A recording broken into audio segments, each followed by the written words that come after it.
Okay, today we'll be looking at chapter 5, and chapter 5 is on practice management. Okay, we're looking at chapter 5, practice management. Um, Practice management is one aspect of the syllabus that relates to what is obtainable or what goes on in a typical audit firm. Knowing fully well that not everybody will be opportune, okay, to work in an audit firm. So this syllabus gave us the opportunity to have an insight into what happens in a typical audit firm on a daily basis, okay, as per their activities. So that is what we'll be looking at in this particular chapter. But before I start, there are certain terminologies that we need to get ourselves acquainted with because those terminologies will play a major role in the understanding of some of the terminologies used or the concepts used in this particular chapter. Without further ado, let's look at those terminologies. Number one is an engagement partner. Who is an engagement partner? An engagement partner is the audit staff that has been charged with leading that has been charged with leading the audit engagement team in an audit engagement. I take it again. Is that person that has been charged with leading an audit team, okay, to an audit engagement. So anytime you see auditors, they go for an audit, external auditors go for an audit, and you see one particular person taking the front lead, okay, of introducing other staff to the client management. Most of the time, that person is usually the engagement partner. That's what I'm trying to say. All right. Another terminology you also need to note is the engagement quality control review. Now, engagement quality control review is a process designed to provide an objective evaluation on or before the date of the audit report or the subsequent judgment the engagement team made the conclusion. Now, let me explain what this one means. This process, engagement quality control review, is a process that is designed, okay, to ensure that there is no exposure on the part of the audit firm in terms of negligence in the performance of their engagement. So this process comes up immediately after the engagement is completed, but before the audit report is signed and dated. Immediately the engagement is done with the engagement. Another process takes place where all the working papers will be submitted for another round of review. Okay. Now, when that has been done, they will now cross-check what has been discovered or what was reviewed with what was initially conducted by the agreement partner. Okay. If there are differences, they will resolve it. And if there are no differences, they will carry on with the sign of the audit report and dating it there to publish it. That is what we by quality control is a process that prevents the exposure of the audit firm to other forms of liability, okay, as a result of their audit engagement. It's called the engagement quality control review.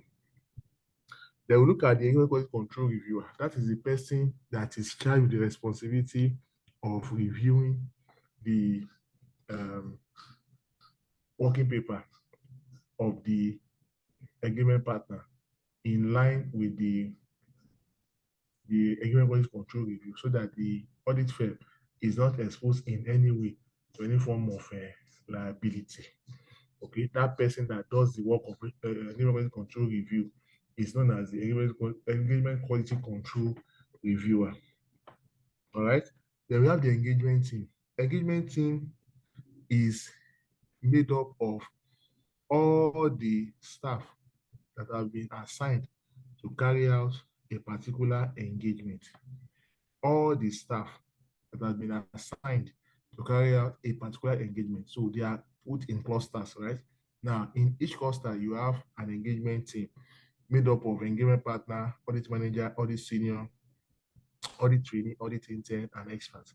Now, this team, right? This thing I talked about is what constitutes the engagement team.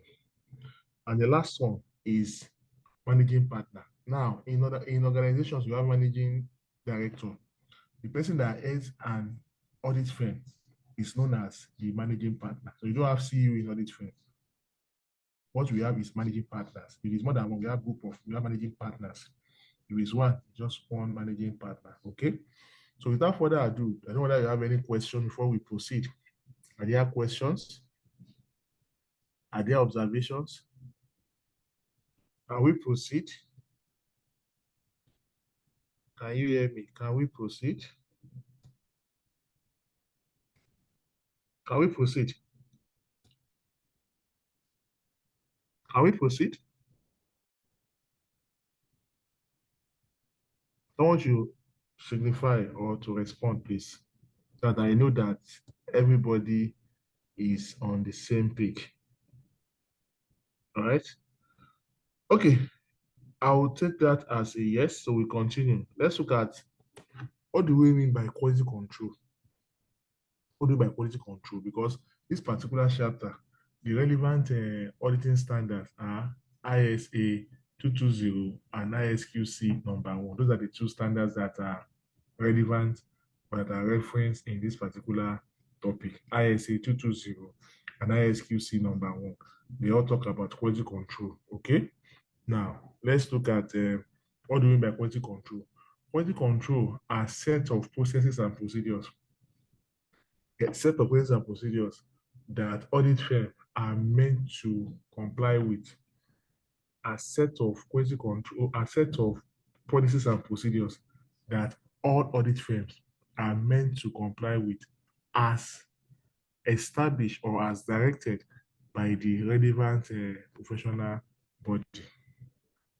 As directed by the relevant professional body. We have what we call the quality control system. All right. Now, with that information, now let's look at what are the advantages of quality control. What does it do to an audit firm? Number one, it allows for greater competitiveness and client retention. What does that mean? Now, since we know fully well that every audit firm, they have their own client, and the essence of the quality control is to ensure that all the audit firms they are acting or they are conforming with established policies and procedures.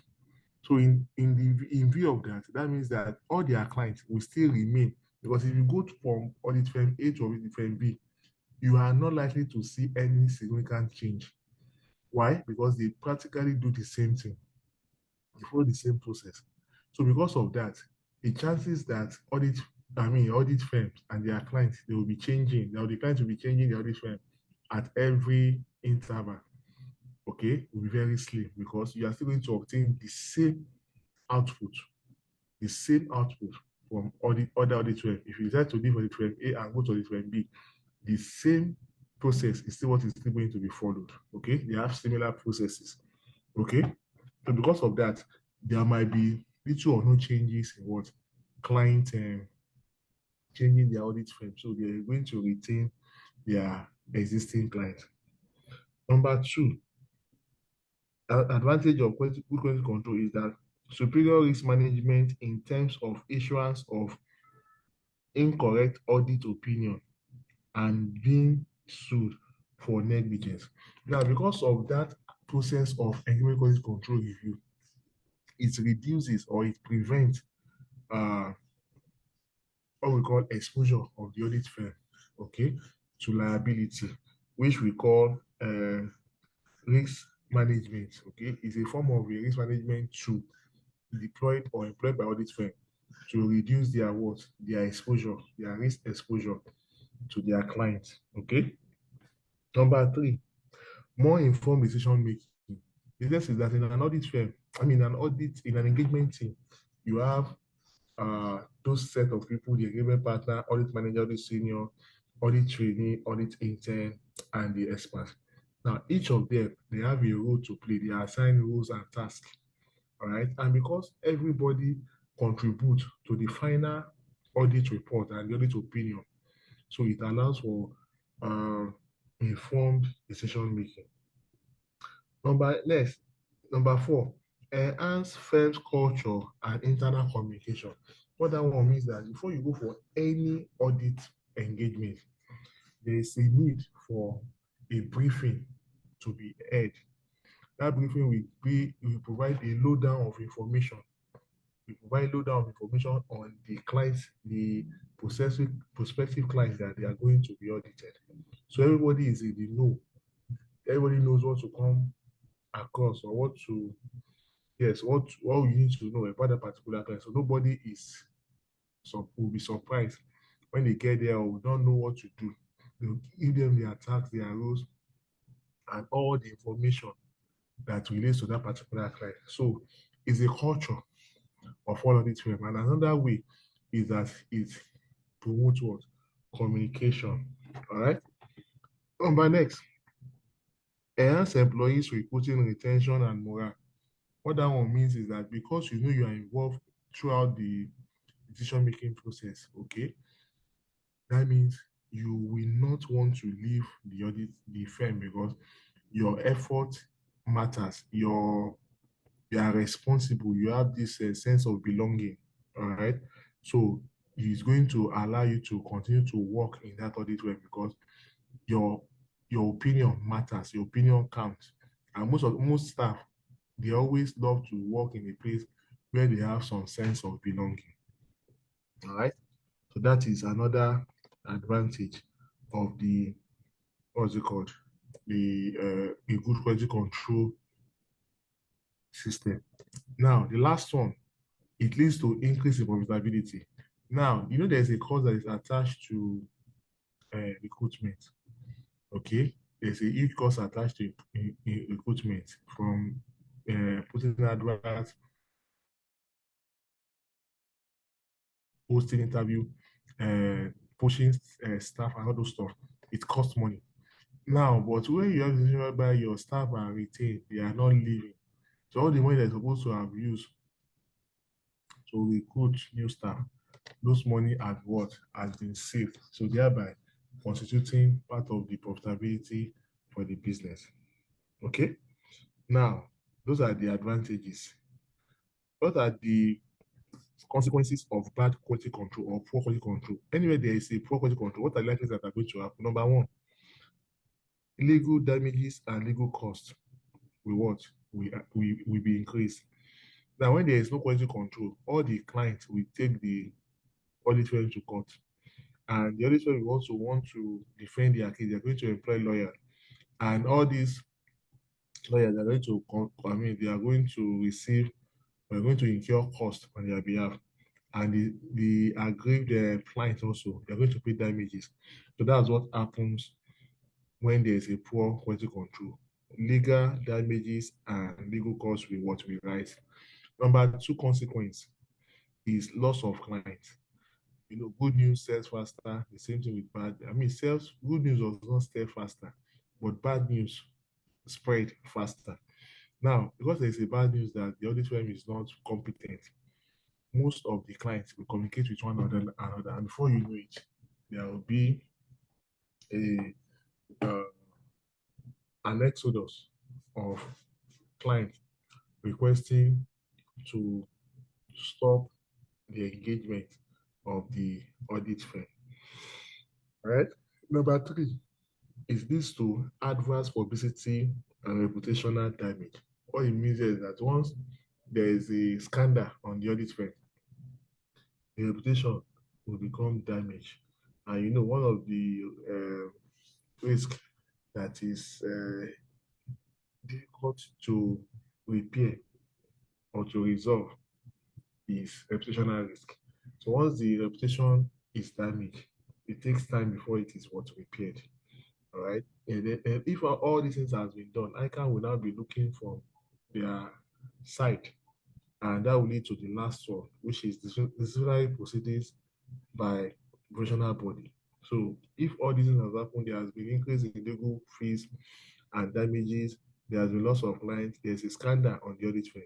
Before the audit firm brings discredit to the profession as a whole or the institute as a body, the ICANN will set up a disciplinary proceedings where the affected audit firm will be summoned. If at the end of the day they are found guilty, their practice license will be suspended or withdrawn. All right. I think that is clear. Is there any question? So those are the consequences of a bad or a poor quality control. Any question before we proceed? If there are no questions, we proceed to the next one. Do you have any question? All right. There are no questions. We proceed to the next one. We go to quality control procedures. Basically, there are two types of quality control procedures. There are just two types. The first one is called each individual audit engagement, and the second one is called audit firm as a whole.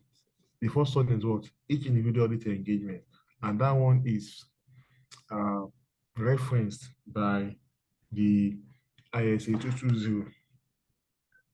It's referenced by the ISA 220. Okay, so we have the each individual audit engagement.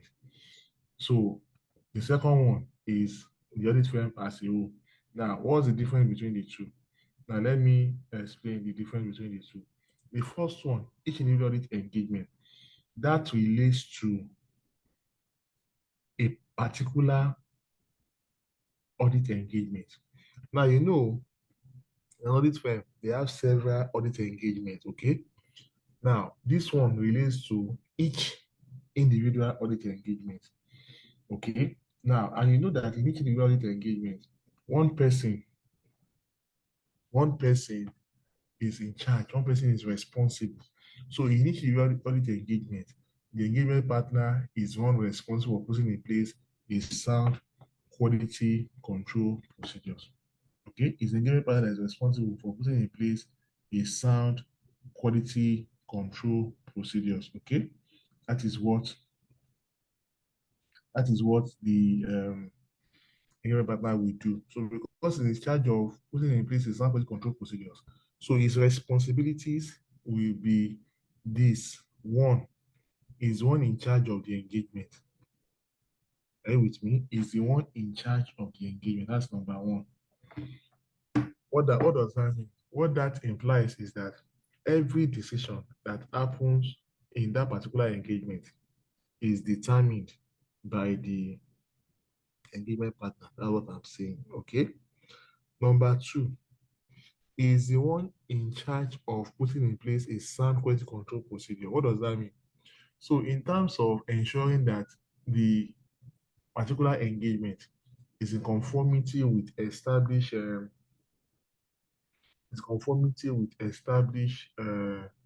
lay down guidelines, auditing guidelines, he is the one that is going to take that responsibility for that particular engagement. Number three is one that is going to be responsible for selecting the engagement team. Okay, who and who will constitute an engagement team will be his own what responsibility, because he knows the individual audit staff better. So he knows their competencies, he knows what they can do, what they cannot do. So he will select based on that. All right. Number next, also, as the engagement partner, is also responsible for the ethical requirements, relevant ethical requirement. What does that mean? It's going to be the one that is going to review that particular engagement and see that none of those fundamental principles or those traits have been violated or breached. Okay. So, for instance, you must ensure that there are no self-review threats, no intimidation threats, no advocacy threats. Okay. There are no issues with lack of independence. Okay. So if all of these have been put into consideration, that will have been the work of the engagement partner. He's also responsible for assigning tasks we know that we assign tasks to all the engagement team and also monitor what they do. They will assign tasks and also monitor what they do. You understand? So it will be the one in charge of that, ensuring that the right thing is done at all times. Okay, you will ensure that the right thing is done at all times.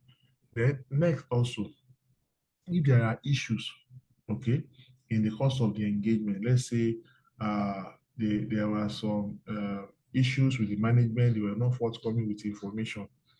So it will be done that's going to liaise with the assigned uh, client management staff, okay, in charge of that engagement to resolve any disagreement or issues that are embedded in that particular engagement.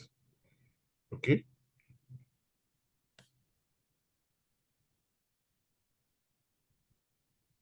Yeah, that's what I'm saying. So I'm still with you. I hope you can hear me.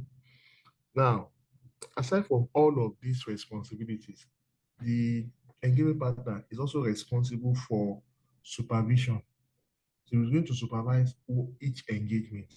He will ensure that all the engagement, the engagement in his custody or at his disposal are done, okay, in line with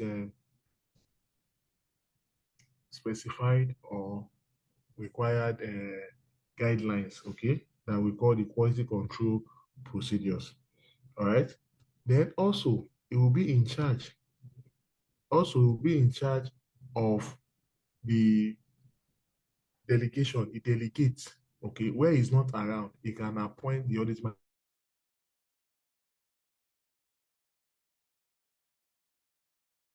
engagement partner. In most audit firms, we have one engagement partner that oversees 3 or 4 different engagements. Okay, he oversees 3 or 4 different engagements. Do you understand? He oversees 3 or 4 different engagements. So while he's working on one, there are several other engagements that is also calling for his attention. So depending on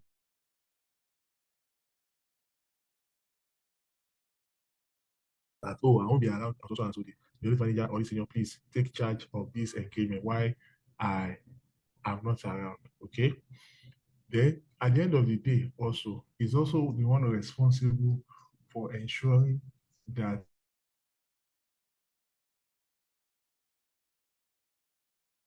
all the guidelines, all the quality control guidelines are complied with.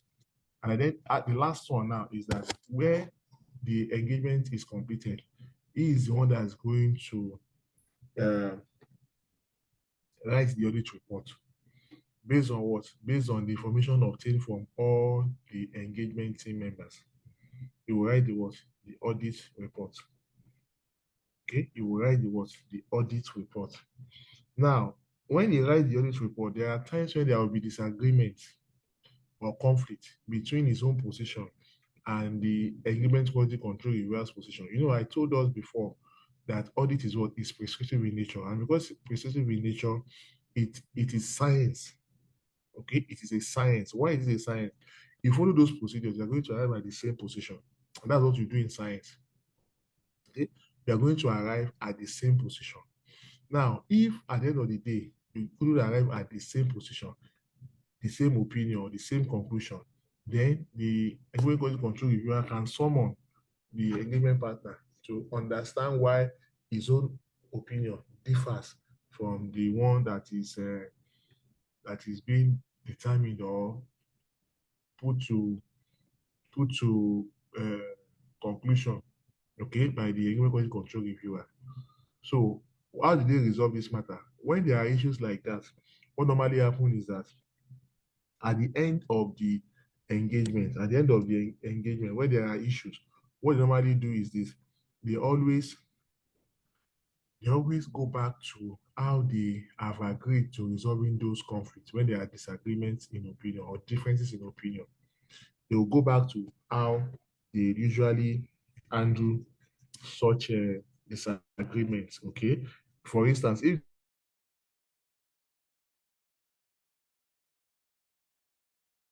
always go in line with the defense of the engagement control reviewer, or if they say that when there is disagreement like that, stick by what the engagement partner has recommended. So depending on what the policy of the audit firm, right? That is what they are going to use to resolving where there are conflicts. Okay. Now, when all these are done, right, the engagement will be completed. And I said also that at this junction, the engagement partner is responsible for putting in place a good quality control. So we must ensure that the nature of that engagement in terms of quality is top notch. Okay. Now that is what happens at that level, each individual engagement. And all of these are already explained in the ISA 220. All right. Then we'll go to the next one. Does anybody have any question before we proceed? Are there questions? Are there questions? If there are no questions, we go to the next one, which is the second quality control procedure, which is the one that the audit firm as a whole.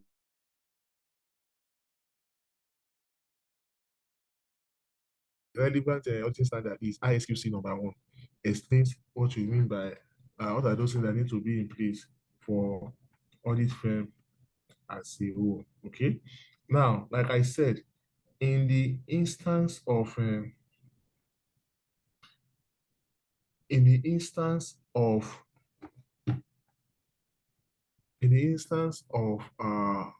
each individual engagement, I said that the engagement partner is in charge. But when you talk about quality control in the audit firm as a whole, the managing partner is responsible. Okay? The managing partner is what? Is responsible. Now, all it means is that for everything that happens within an audit firm, you have someone that is in charge, and that person is the managing partner. That's what we mean. Now, the ISQC number 1, okay,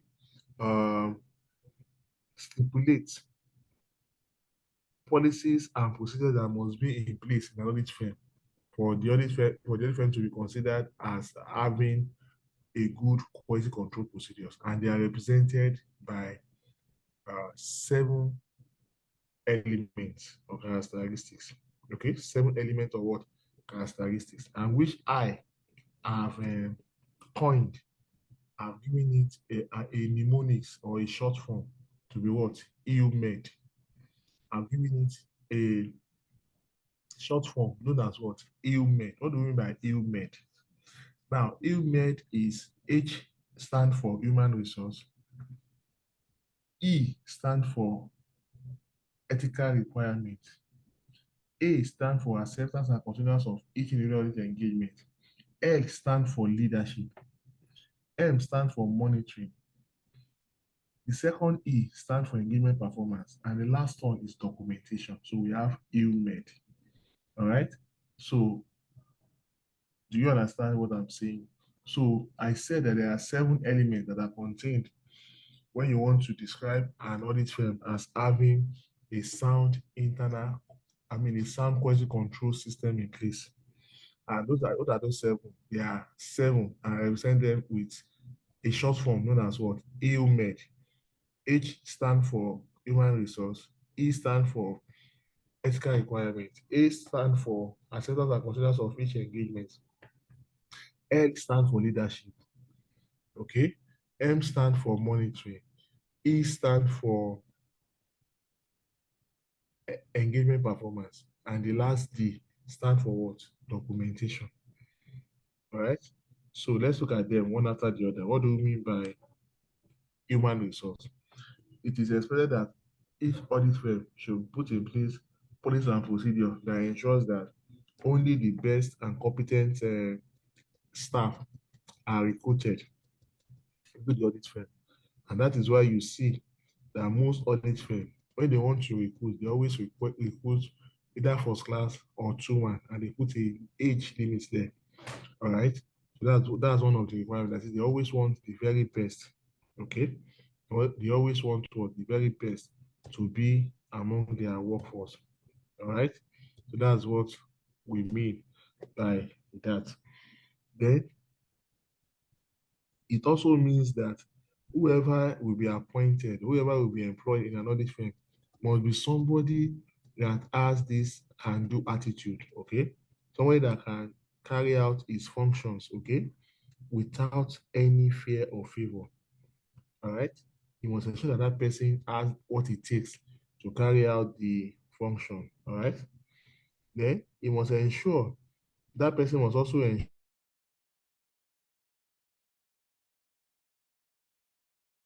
all the staff audit firm, they are able to carry out their assigned engagement in accordance with professional standard and applicable legal and regulatory requirements.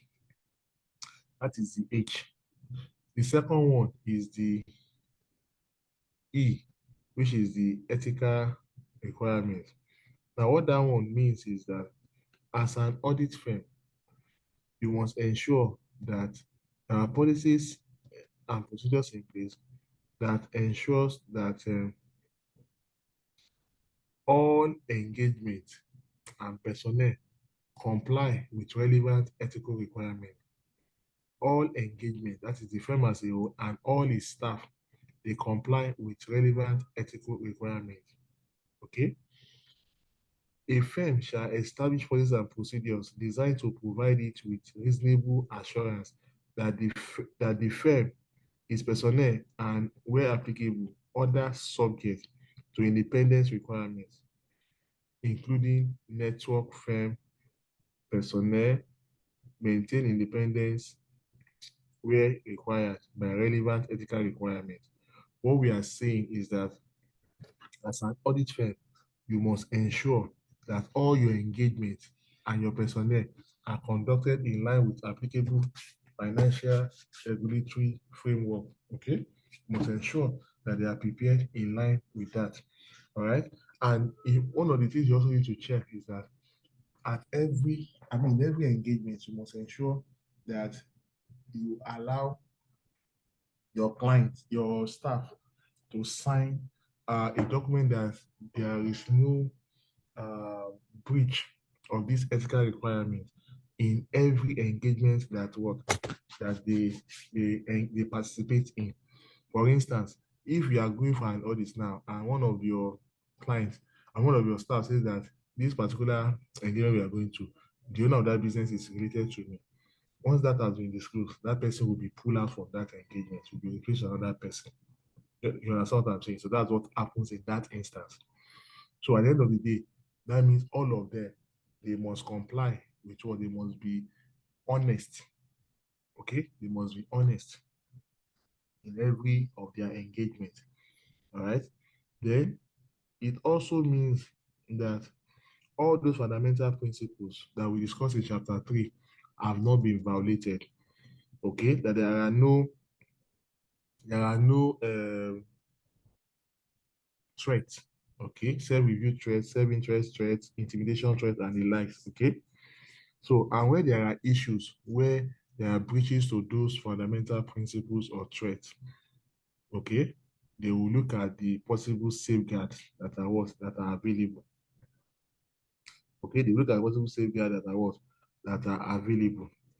So that is for the ethical requirement. Then the next one is acceptance and continuance of each individual audit engagement. Now, the audit firm, they have two categories of clients. They have the new clients and they have the existing clients. Okay, for the new clients, you need to carry out what we know as what the policy of the audit firm should ensure that there are policies in place that checks what the KYC, know your client, before you engage them. You must carry out due diligence on that particular client. Okay, there should be policies and procedures in place that ensure that this is conducted or carried out. This is conducted or what carried out. Okay, before such clients are enlisted or as counted as part of their clients. And for the case of existing clients, you need to also check that if they are still relevant for that particular engagement, if they are still relevant for that particular engagement. What do I mean by relevant? Now, you might be the auditor last year for your client's business, and this year you don't have the competence again carry out the audit for it, or it could be that the objective or the object of that business, my business has changed. Okay, the object of that business has changed. So if the object of that business has changed or the business has diversified, you might not be able to continue with such engagement. So in that instance, you might need to reevaluate your position as the external auditor of that particular client. Okay, so you might need to. That's why it's important to always evaluate your engagement letter annually to see whether you are still relevant or you are still responsible to carry out the engagement. Okay, so that's what we mean by that. Then you go to the next one, leadership. Now, is all about leadership is all about ensuring that there are policies and procedures in place that whenever the engagement managing partner is not around, there are delegated authority that can assume his position without fear or favor. Okay? There are delegated authorities that can do what? That can assume that position without fear or favor. It's not because you are from the same tribe with the managing partner. That's why you are being appointed as a dedicated authority. What it means is that whoever is going to delegate is going to relieve him of his job function. When somebody that has similar charisma, okay, and someone that can deliver. That's what we mean by leadership. And leadership also entails that as as a managing partner, you must ensure that you show good examples. Okay, you lead by good examples before your other staff, so that there will not be instances where there will be disobedience to the established laid down principles and guide and procedures. Okay, that's what we mean by that. Then the next one is to look at the engagement performance, which is the no, not even let's look at monitoring. Let's look at monitoring. Now, in the case of monitoring, what we mean is that as an audit firm, there's policies and procedures in place that checks that the firm is not deviating from the established audit guidelines and procedures. That is, there must be somebody that is appointed to constantly check that all the guidelines set aside, by the Institute of Chartered Accountants of Nigeria are still being followed by the audit firm. Okay, there should be somebody that is charged with that responsibility of monitoring. Okay, that person monitors all that happens within the firm to be sure that um, there is no non-conformity on the part of the audit firm. So they will require an engagement control review for all audit or financial statement of listed entity. Okay. Another thing they also do is that they set out criteria against which all other audits and reviews of historical financial information and other assurance and related services engagement shall be evaluated.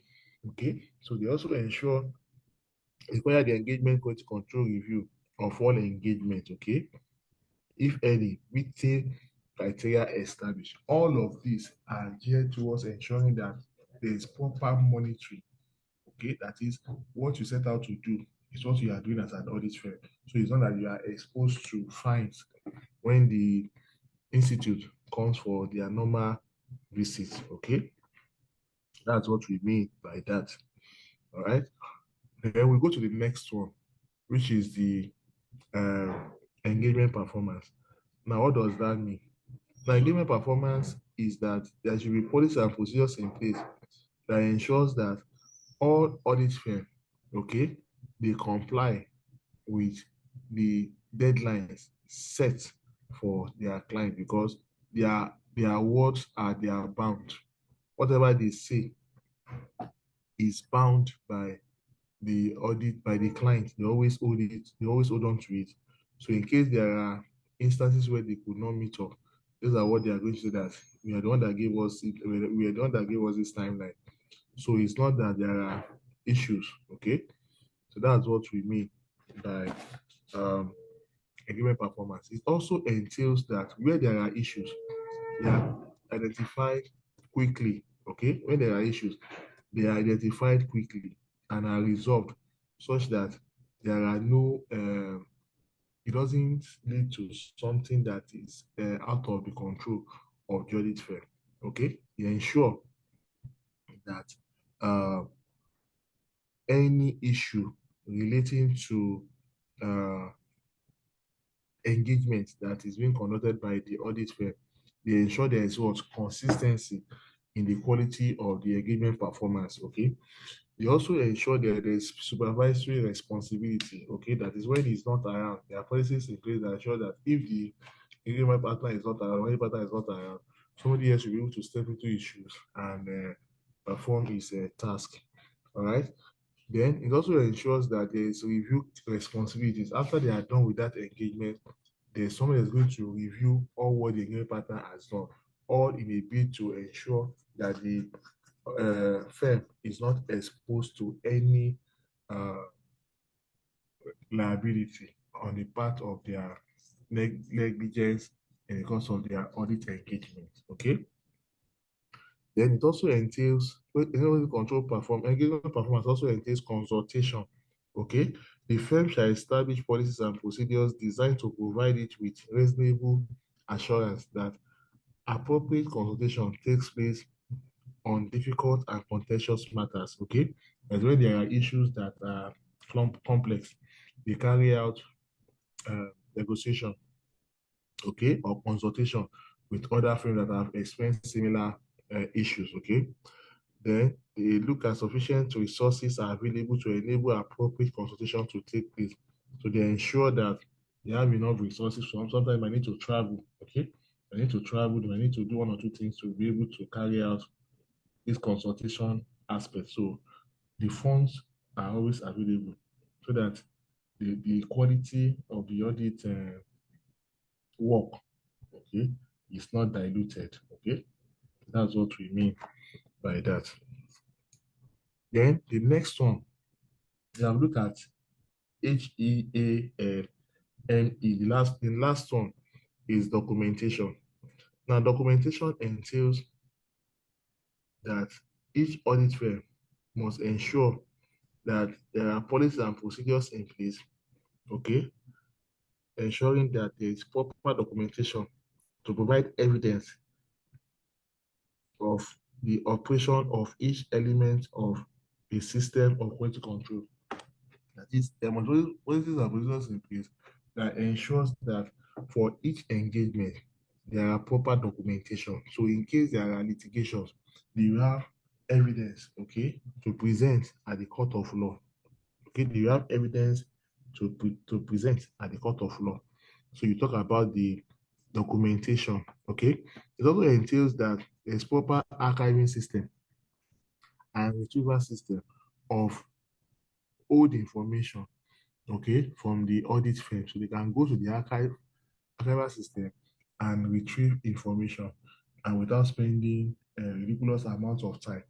And also, it also entails that they're able to retrieve information very fast, okay, so that they don't waste quality time. So if you're able to store information and be able to retrieve that information within the shortest possible notice or time, that is what we mean by that, okay? Able to be able to ensure that the documentation, that is the archival system in the audit firm, is effective and is in order, all right? So that they ensure that when they want to retrieve any information, it doesn't take them forever before such information is brought out, all right? So that is what we mean by documentation. That's what we mean by documentation. Okay, that's what we mean by documentation. So what we are saying is that when you take a look at the practice management, our concern is on what is obtainable in the audit firm. All right.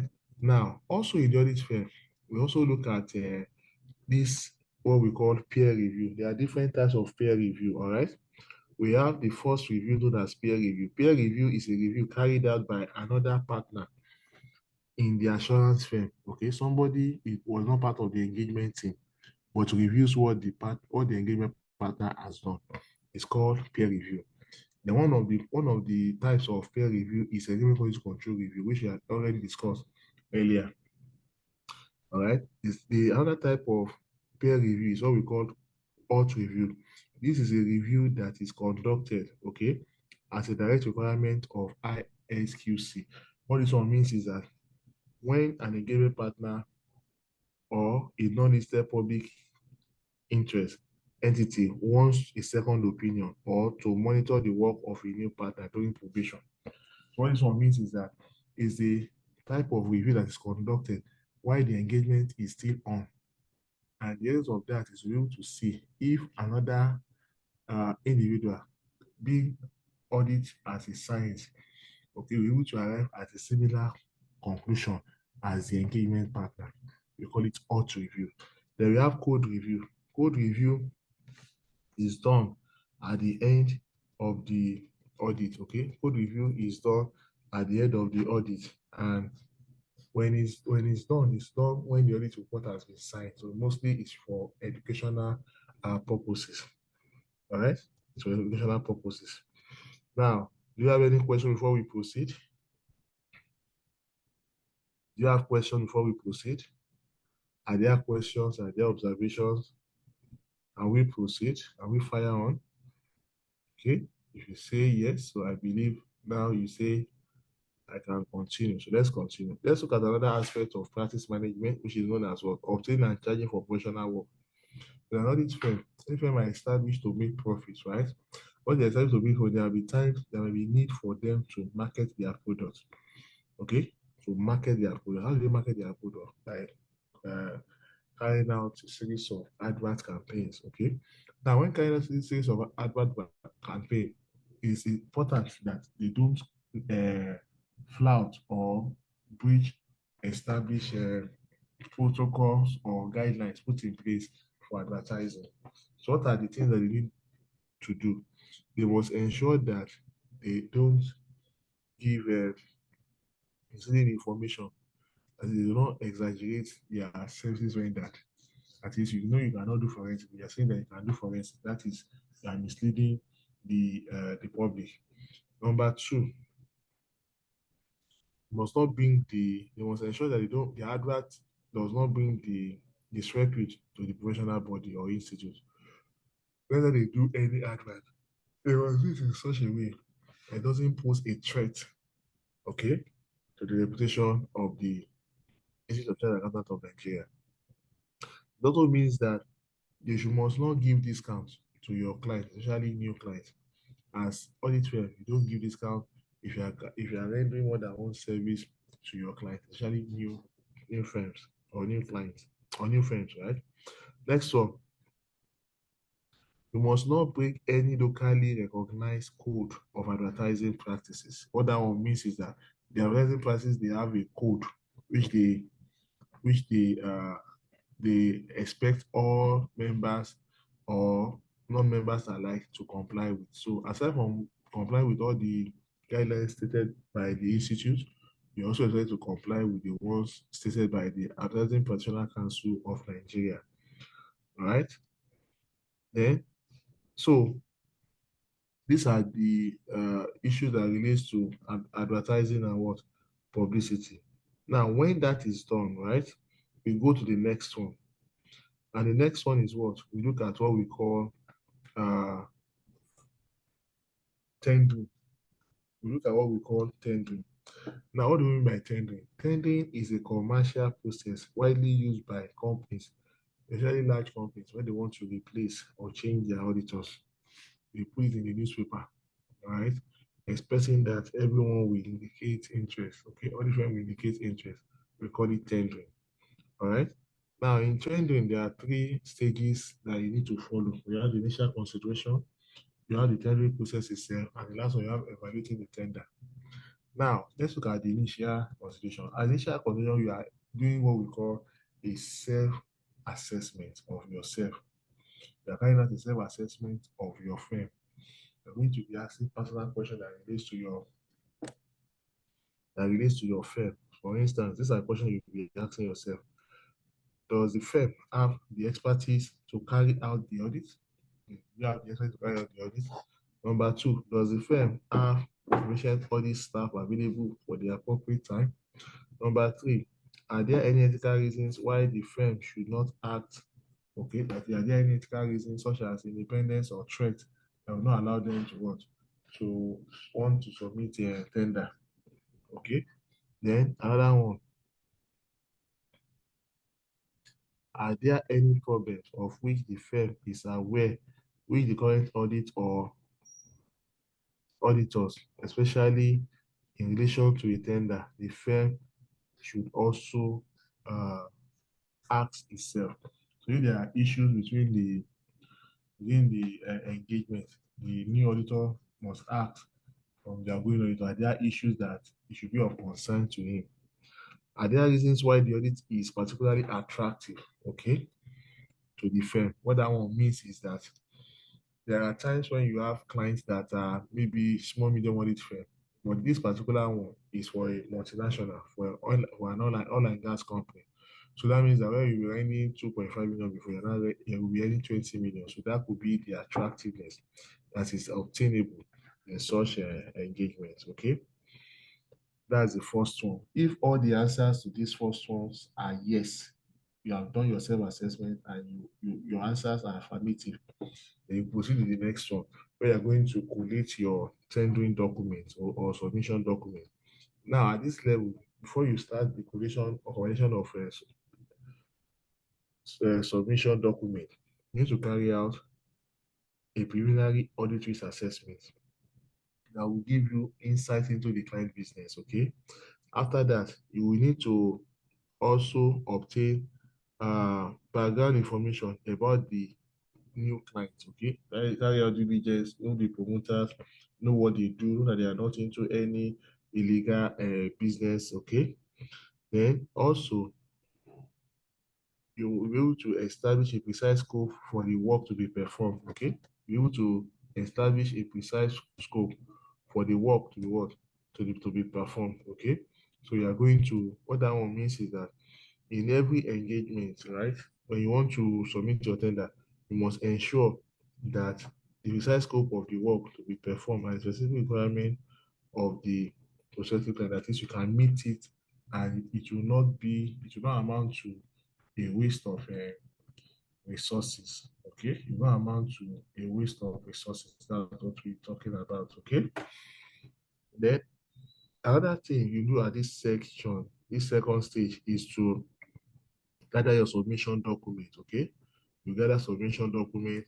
Your submission document will include information about the client, okay, about the audit firm, information about the audit firm. Okay, you want to know the key characteristics of the firm. You want to know how the audit work will be performed. Okay, you want to know the key personnel in the audit firm. Okay, you want to know the range of other services which the firm could offer to the client. Okay, after that has been done, we go to the next one, evaluating the tender. So at that point, all the post tender deadline has been closed. Okay, they've closed the deadline for submission. They are now analyzing the tender submitted. And when they analyze the tender submitted, they go by this particular order. Number one, they look at the fees. How much does each audit firm charge? Number two, the services the firm is able to provide. What service can they render? Three, the geographical location and coverage of the audit firm. That is, if the audit firm has just one branch in Lagos and your business, they have branches all over the federation, that one might not be enough. Okay, that's what it means. That might not be enough. That's what it means. Okay, then you have the next one, which is the expertise of the firm and its staff reputation. So you look at how long have they been in existence, have they in any way involved in scandalous or in scandals? Okay. Then the last one, you need to also check whether the senior management of the company are willing to work with the audit firm or auditors. Okay, sometimes it's at this presentation you to know if you can work with the present auditor or the new auditor or not. Okay, that's what you do. Then that takes us to another subtopic. How do you determine an audit fee? Now, to determine an audit fee is based on these following criteria. Number one, based on the seniority and professional expertise of each audit staff. The more experience you have, the more your audit fee will be increased. Okay.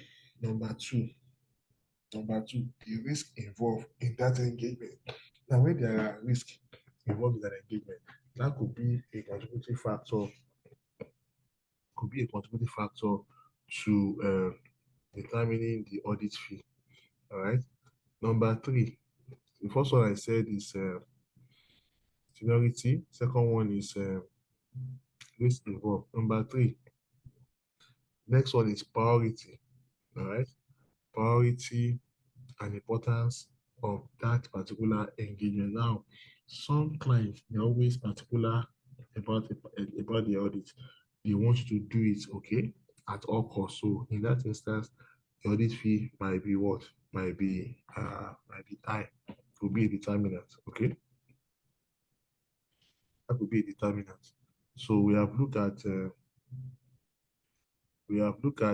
seniority, we have looked at the priority, we have looked at the risk level, okay? We have looked at the risk level. Then the next one, another determinant of the audit fee is the time expended on the job. The more time you spend on the job, the more your audit fee because they charge per hour. So the more hours you spend, the more money the audit firm will charge you. Those are the determinants of the audit fee. All right, I hope we have got it. Then go to the next one, lowballing. Now, lowballing is a practice that has been in existence in the audit firm. Okay, it's a practice that has been in existence within the audit firm.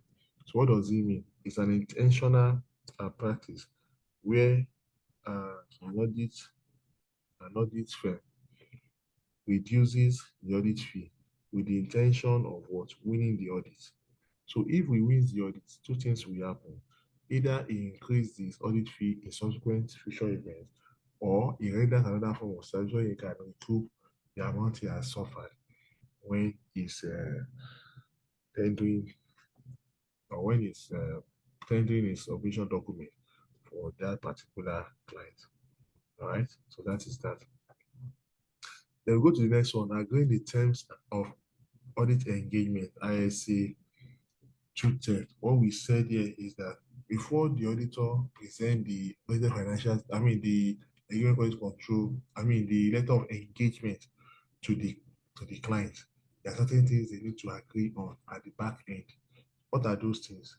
Number one, the management must agree they are responsible for the declaration and presentation of the audit, the financial statement. Number two, they are responsible for putting in place standard control procedures. Number three, they are responsible for prevention and detection of fraud. Number four, they are responsible for granting non-related access to the auditor in terms of information relating to the account for prepared financial statement, then other access to persons that paid financial statements, okay, when there are issues. Okay, so those are some of the once they agree to this, then the engagement letter will be presented.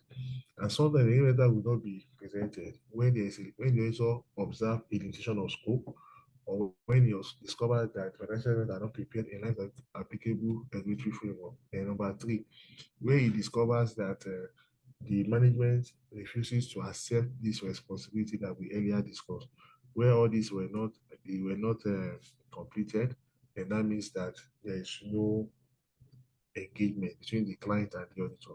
And let's look at the content of the engagement letter. Mind you, I said that the engagement letter is prepared by the auditor to the client for approval. What are the ways that you have contained in the engagement letter? Number one, you have the objective and scope of the audit. That's number one. Number two, the responsibilities of the auditor. Number three, you have the responsibilities of the management. Number four, Education of the underlying financial reporting framework. All right, what that one means is that you must specify using IFRS or US GAAP. Then the fifth one, reference to the expected form and content of any report to be issued. So you must tell us what is the form your report will be. Is it a soft copy? Will it be an hard copy? All of these will be determined, okay, at that junction. So without further ado, does anybody have any question? Does anybody have any question?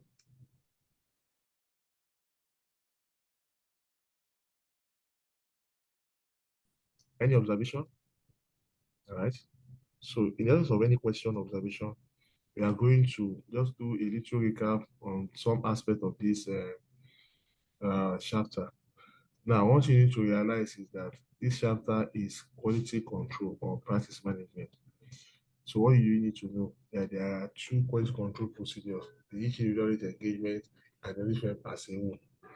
Now, in the case of each individual engagement, the person in charge of that engagement is usually the engagement partner. Is one that's always in charge of the each individual audit engagement. Okay. Number two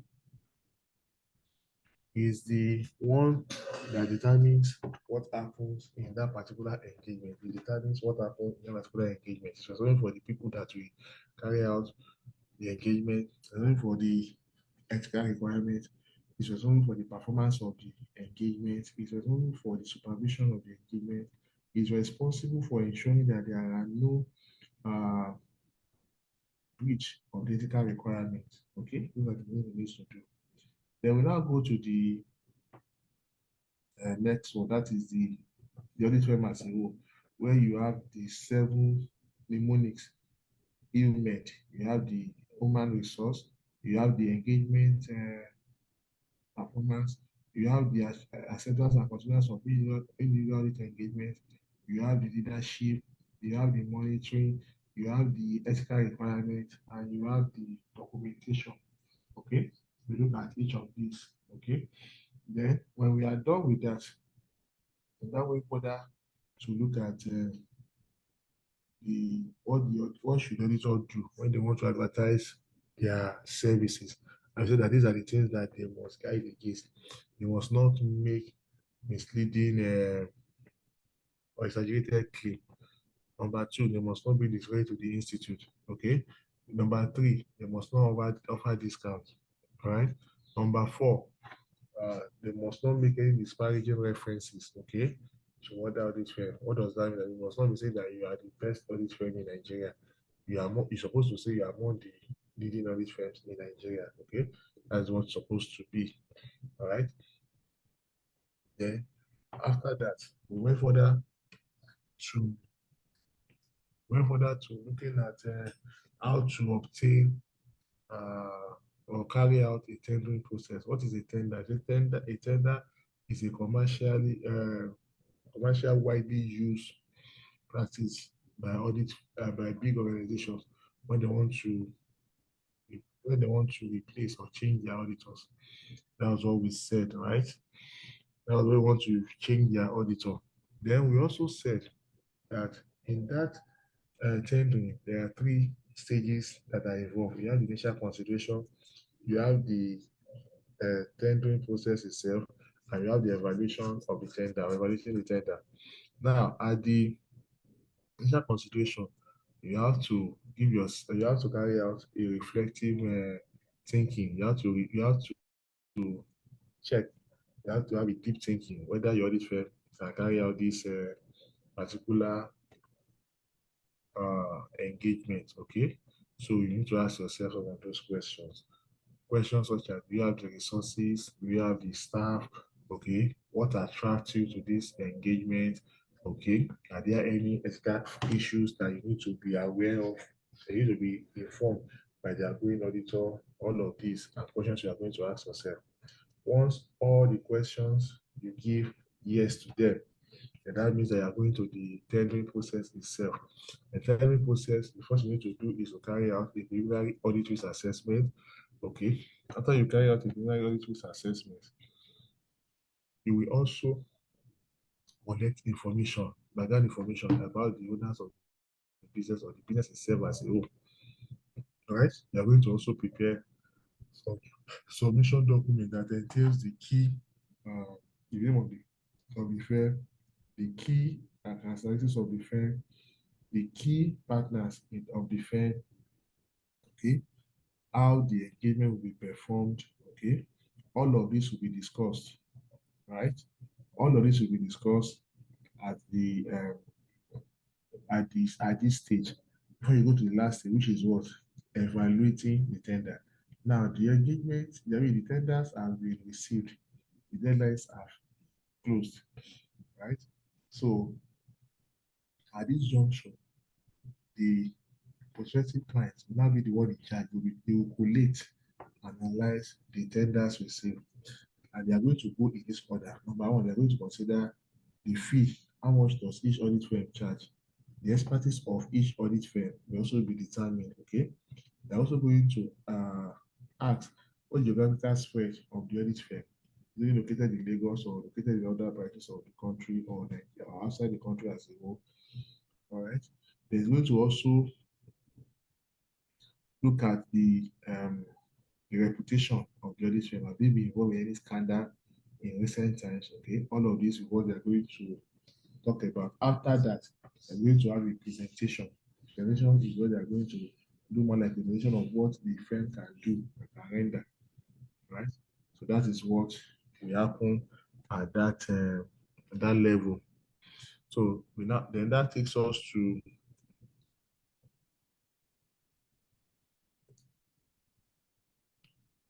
are there any questions? Any observations?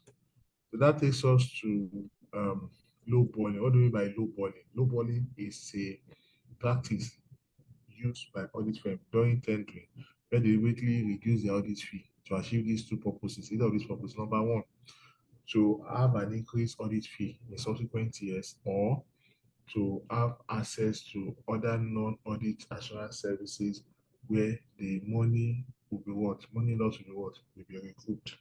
All right. And we talk about determinant of audit fee. Now, I said that to determine the audit fee, there are four things you need to know. Number one, you need to know the you can use the seniority and expertise of the audit staff to determine the audit fee. Number two, the significance, the priority and significance of the audit. Okay, if it is so important to some clients, they can go all out to ensure that this is done. Number three, okay, to determine that it's also is the risk involved. The risk involved in that particular engagement. Now, the more the risk involved, okay, the more the audit firm we charge. Okay, the more the audit firm we what we charge. All right. So then the last one that you're going to use when you are trying to determine the audit fee, okay, is the degree of risk, okay, and responsibility which the work entails. So the more the risk, okay, the more the audit fee that the client will pay. All right. So that is said. That is said. That is what we mean by the determinant of audit fee. Okay, we have looked at everything there. Then now go to the next one, which is the agreeing the terms of audit engagement ISA 210. That is before the letter of engagement is signed, right? We said that there will be some discussion between the auditor and the client at the back end, okay? And some of the discussion that we entail who is going to take responsibility for the preparation and presentation of the audit financial statement, who is going to be responsible for putting in place standard control system, who is going to ensure that they have the responsibility of prevention and detection of fraud, okay, who is going to ensure that the auditor have unlimited access to the books of account and the person that prepared the financial statement. Okay, the person that prepares the financial statement. Sometimes when financial statement is prepared, it takes time before you gain understanding of certain information. So I need to call on the person that prepared the financial statement. When all of this has been assented to, that they are accepted to take up the responsibility, then the auditor will do what? The auditor will now present the letter of engagement. And sometimes he might not present letter of engagement where he sees that there's a limitation of scope imposed by the management on the engagement. Number two, where he sees that the financial statements are prepared not in line with applicable financial regulatory framework. Number three is where the management refuses to take responsibilities, okay, as defined by the auditor. All right. So when that is done, we now go to the next one, content of the engagement letter. Letter of engagement contains the following information: the scope and objective of the audit, what the audit entails. Number two, the responsibilities of the auditor. Number three, the responsibilities of the management. Number four, identification of the underlying financial reporting framework. That is, are you using IFRS or what? Then number five, reference to the extended form and content of any report to be issued. Okay, so at this junction, we are done with chapter 5. Do you have any question? Do you have any comments? Do you have any observation before the timer goes off? Okay. Do you have any question? If there are questions, please ask your questions now. All right, ask your questions that we can tackle it together. Otherwise, you can also send your question through the WhatsApp. Okay. I'll be waiting for your questions. I'll be waiting for a response. I'll be able to provide responses where needed. Okay, that will be able to have a good quality review of what we have learned. Okay, today. So, does anybody have any question? If there are no questions, that means the class will be adjourned to the next week, Saturday, God's willing. All right. We are joining next week Saturday, God's willing, where we are going to go to the next chapter. So before then, I will implore us to read chapter 6, which is the audit approach. Read chapter 6 so that you will be abreast of some of the things that we'll be discussing in chapter 6 next Saturday. Come next Saturday by the grace of God. In the absence of any question, comment, observation, I take the permission to end this class because we are done now. Okay. All right. So the material will be sent. Okay. Much later. Okay. As well as the recording. So thank you so much. If there are no questions, thank you so much. Have a good night rest and a lovely week ahead. Thank you.